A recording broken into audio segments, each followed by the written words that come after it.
Is this something you struggle with too? People ask me all the time to explain the difference between can and could. Usually the answer we give people in times like this is that can is in the present tense and could is in the past tense. But as anyone who studied English for a little while knows, past and present isn't the whole story.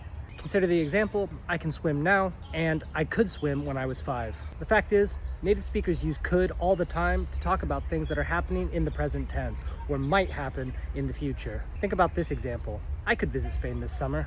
That doesn't mean I visited Spain in the past. It means it's possible that I will visit Spain sometime in the future. If you really want to think about it like this, can is more real and could is more distant. And unfortunately, distant doesn't always mean distant in time, but we can also mean distant in possibility. We're talking about something less direct and less certain. Ultimately, it's more conditional. So let's compare some examples. I can visit Spain this summer. This is a real option. This is something I'm able to do. Thus, I've used can. Now, I could visit Spain this summer. I'm imagining a situation and thinking about the possible choices that I have. Maybe I will, maybe I won't. It's on the table still. So as we can see, it's pretty clear that can and could have differences beyond simply the tense in which we're using them. But here's where students get stressed out. A lot of people think that every native speaker is acutely aware of these differences and is constantly listening to whether or not the person who's speaking has said can or could, and then is judging what they've said based on the word they've used. But the fact of the matter is that's just not true. Think about these two examples. Can you help me? And could you help me?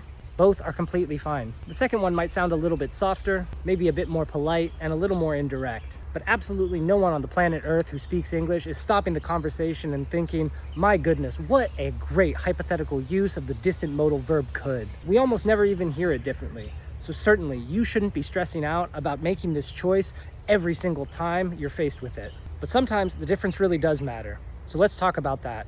Because honestly, the difference can completely change the meaning of your sentence. So it's better to recognize cases when that's true. Here's a mathematics analogy for anyone who might find that easy to understand.